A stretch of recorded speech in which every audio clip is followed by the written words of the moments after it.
Hello and welcome to This Naked Chat, a podcast where six friends from different walks of life come together for honest, unscripted conversations about living alcohol-free and everything that comes with it. We all met at a live event hosted by Annie Grace of This Naked Mind in March of 2024. What started as a mastermind group with the six of us and Annie turned into some really deep friendships, filled with connection, tough conversations, and a lot of laughter. And after a year of growing and learning together, we realized that these conversations might help more than just us. So here we are, no scripts, just real talk. We are incredibly grateful to Annie and This Naked Mind for helping us get this off the ground and for the impact that her work has had on each of our lives. I am Brian, and I am joined by Kori, Agnes, Judi, Jenie, and Sammie. Let's dive in. Hello, everybody. Hey, Brian. What do we got? Three of us today. Jenie, Agnes, Yep. Brian. That's it. A mighty trio. Woo, woo. Oh, that's going to come out well. So let's see where we landed today. I would be happy if they ... And this is kind of about expectations, creating valid expectations, the costs of expectations. And I guess if anyone else knows how to explain that better. But I love the part, the I would be happy if they, or even maybe it, right? If this changes, everything is going to, all of a sudden magically come in. I'll be happy, or whatever that answer is. Rainbows and unicorns will appear if only, Yeah. It's looking at the external to solve something or make us feel somehow internally, when everything is an internal job. Someone can't make us feel, can't solve everything. The thing isn't going to do it, I guess, either, right? Yeah. Yeah. So, I wonder, Agnes, how you came to understand that to be true. Mm-hmm. Well, because I'm like, the way that I'm seeing it and my perspective on that would be, if someone cleans up after themselves, then it's going to make me happy instead of me feeling uneasy, or if somebody does or says something, it will make me happy. Instead of, well, what exactly is it that I'm looking to avoid or to accomplish, or is it making me feel uncomfortable? So it becomes an internal thing. And it's like looking at, okay, how can I change or fix or control the outside of me to create the inside to feel happy, safe, again, whatever it is that we're looking for. My mother had a saying, which I think does fit in here. And she would say, if you're pointing one finger at someone else, you have three fingers pointing back at you. And she would use it in the context of, be careful what you're blaming someone for. But I think it applies here also, as I was just thinking about what you were saying, Agnes, because for me, so much of the time, especially in my work life, it would be, well, if only this staff person would behave this way or do it this way, or if only the electronic medical record was this way, or if only the ER doc wasn't this ER doc for this weekend, if only it was another ER doc, this wouldn't have had, any number of things outside of me is what I was wanting change to be inflicted upon so that then I could be happy. And I think for myself also, I think a lot of that finger pointing first was an unwillingness to understand what these three fingers pointing back at me were trying to tell me. But it also, this isn't my ism, but it's Coach Hillary's from This Naked Mind. And we just talked about this last week on a This Naked Mind call. She often says every complaint is a commitment. You are committing to something outside of yourself, and you are going to nurture that complaint and foster that complaint and water that complaint until, before you even know it, this is me now, it's a big old giant oak tree. And it doesn't take long for that to happen, is what I've learned about myself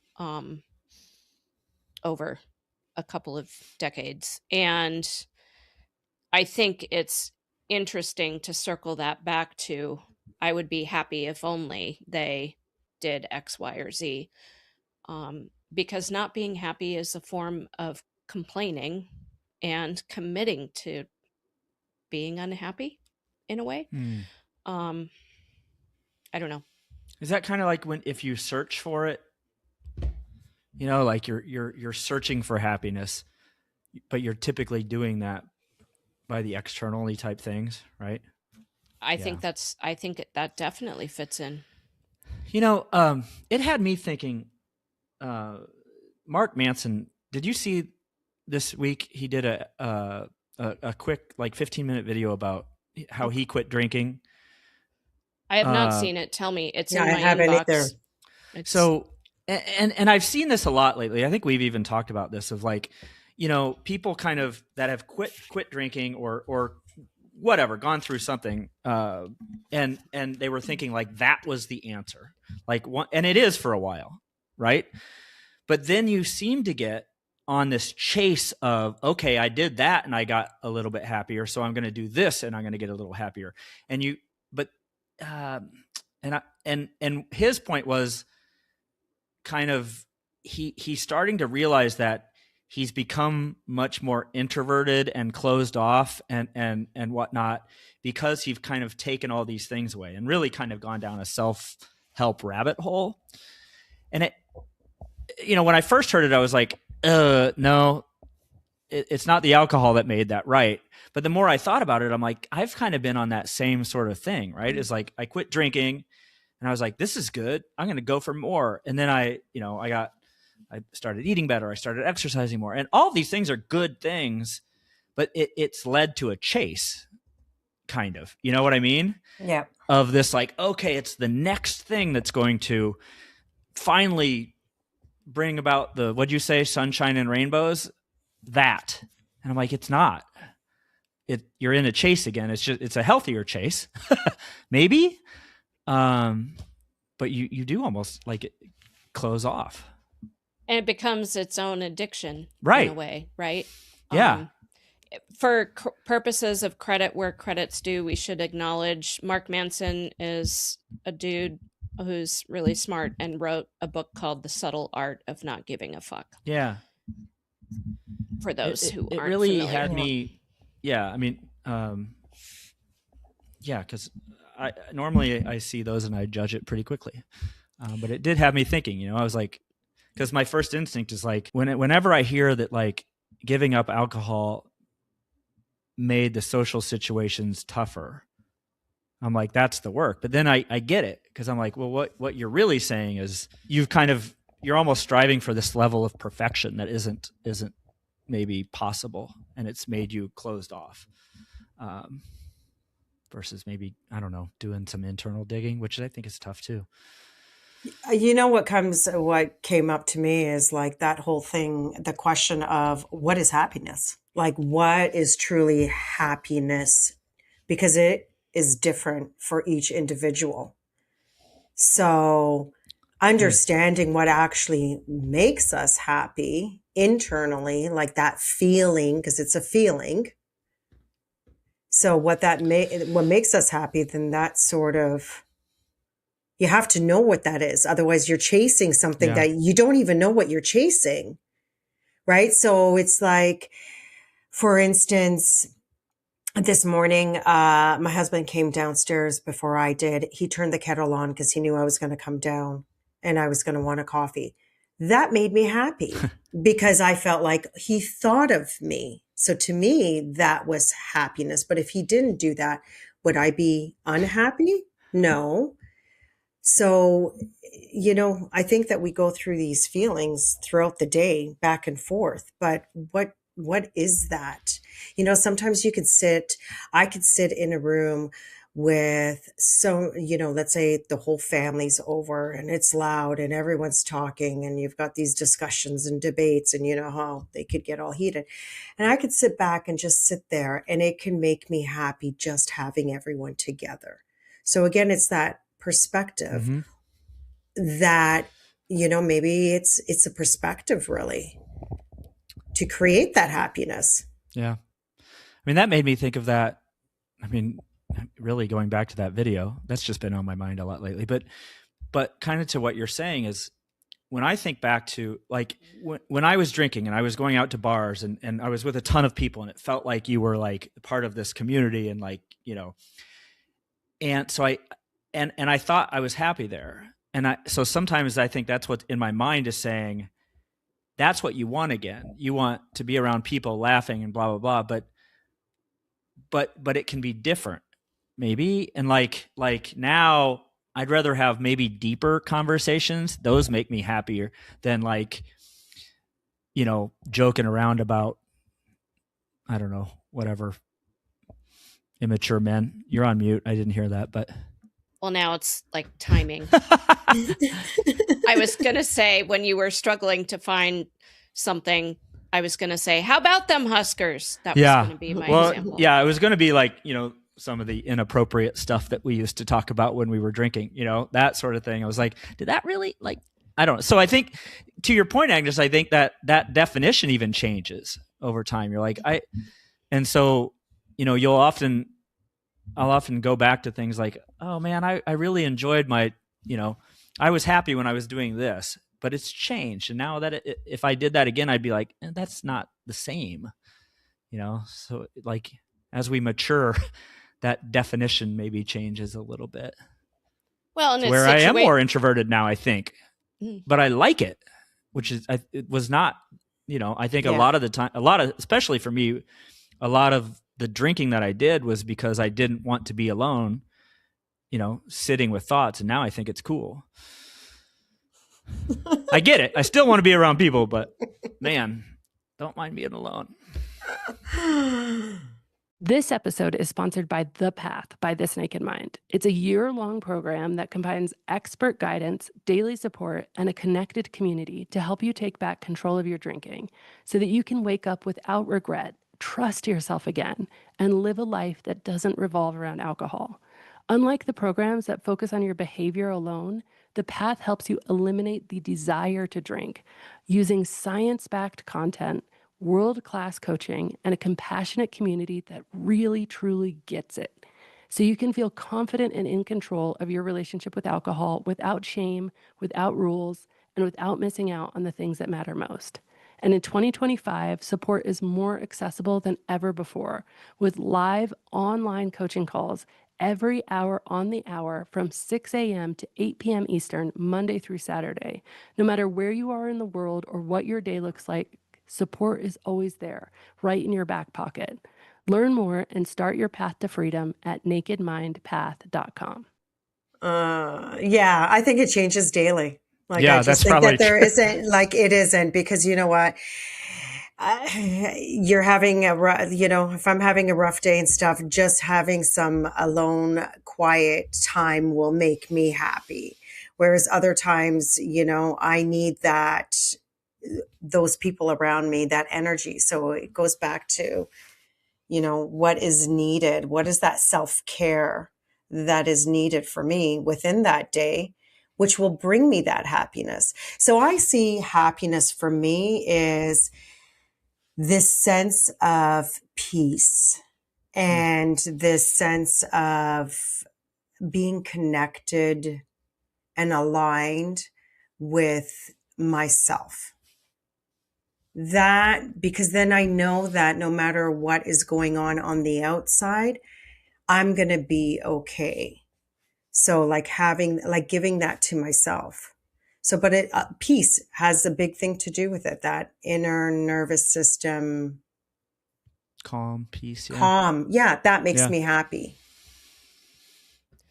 I think too, I know we were talking about this a little bit before we began, but I think all of the externalizing we do in searching for that thing out there, or that thing that a person, if only they did this, I'll be happy, also does, I think, only inflicts expectations on the outside, while we ourselves are sort of getting off scot-free in that situation, right? Because then we can blame if our expectations aren't met. And, well, then that person just isn't in my circle because they didn't do X, Y, or Z, so they're not my friend. And I think that pathway of expectations inflicted on another also is fraught, and also leads to nothing but an empty conclusion, because there is no person that's going to meet your expectations. Nope.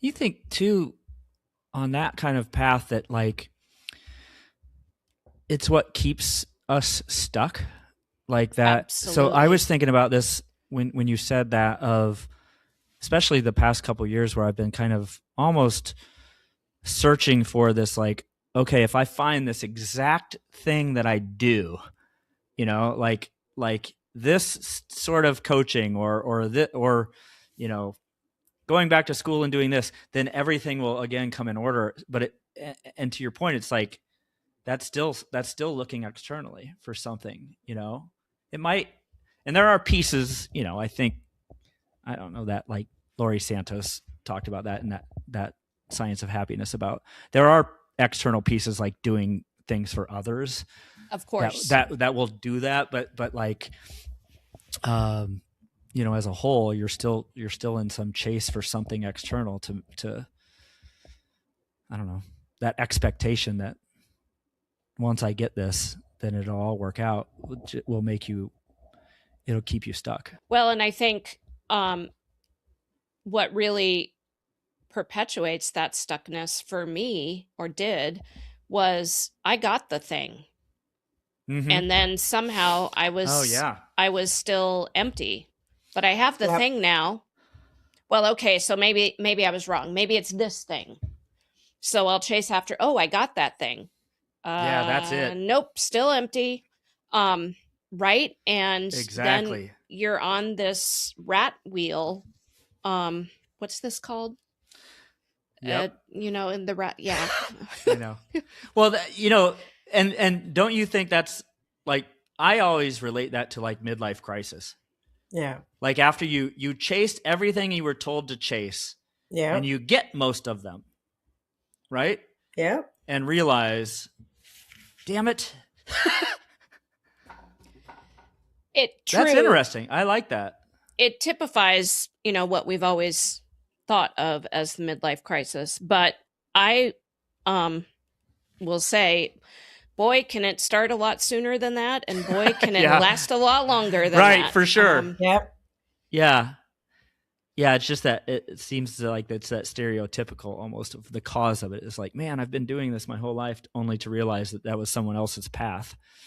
And that's what this seems like. It's just like, whose expectations are you living on, or to? I don't know the grammar there. Jenny, well, and you're chasing, you're chasing that pot of gold, right? Yeah. But you're on the wrong rainbow. You are so, because it has to be the rainbow. This is really a flimsy metaphor, but I've been thinking about St. Patrick's Day, so I guess there it is. Right. You're on this rainbow that only leads away from you and away from you and away from you over and over and over again. toward that pot of gold, which first of all is just a mirage. Second of all, actually, so is the rainbow, really just a mirage. But anyway, Wait, what? you know,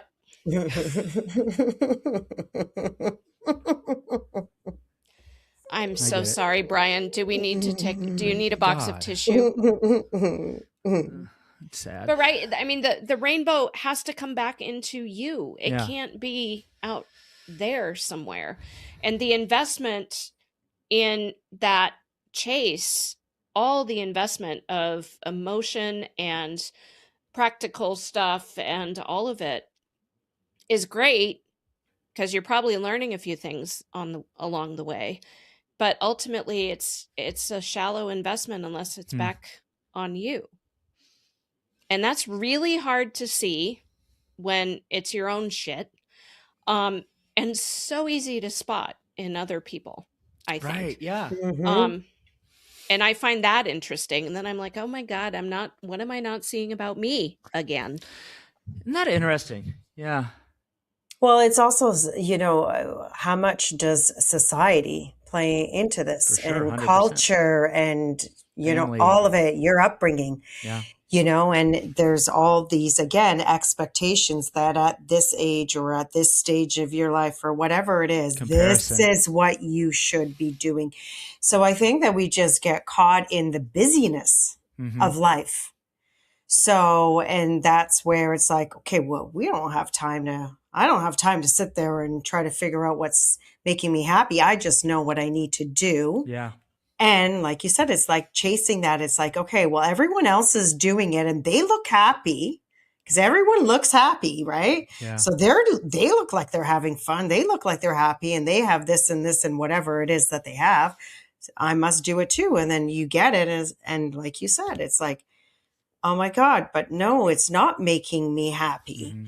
So then it goes into that cycle of what's wrong with me? Well, why am I not happy? Oh my God. So what do I need to do now to fix that part? So did one of you say, or someone just told me this, that sometimes though we are blind to our own, what we should be doing. I think Jenie just said this, it's apparent to everyone else, or we can see it in everyone else. I think that can be reversed, it seems like. So really good friends might be like, you don't even realize how good you are at this X, or that you should be doing this. And because you're so good at it that you don't even realize that you know what I mean there? It's like sometimes there are people on the outside that you need to call out. Sometimes they're way off base, probably the majority of the time when they're trying to give you advice. But I think there's other times where it's I can't remember who it was. It's go ask your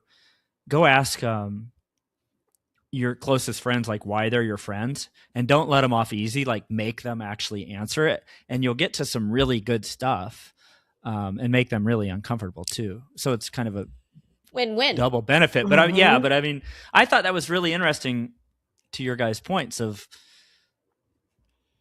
We do chase societal things, but sometimes the people closest to us can be like, do you not even see this? No, I don't. And I think there's an element of them identifying what terrifies me most. They already know what I'm scared of, and they already recognize that that's why I'm not doing it. And that's what I think might drive some of that conversation. And 100%, Brian, I think you're spot on in voicing that. I think that is so true. And and in retrospect, when I 100 years ago, when I was applying to medical school, I applied to the two medical schools in my home state of Nebraska, and I applied to the University of Minnesota in Minneapolis because I was born in Minnesota, and they at that time were in the top 5 in the country. But it was I'm never going to get in. A long shot. Yeah. I was not academically brilliant. I mean, I was fine. I was not the standout stereotypical thing. And lo and behold, I got in.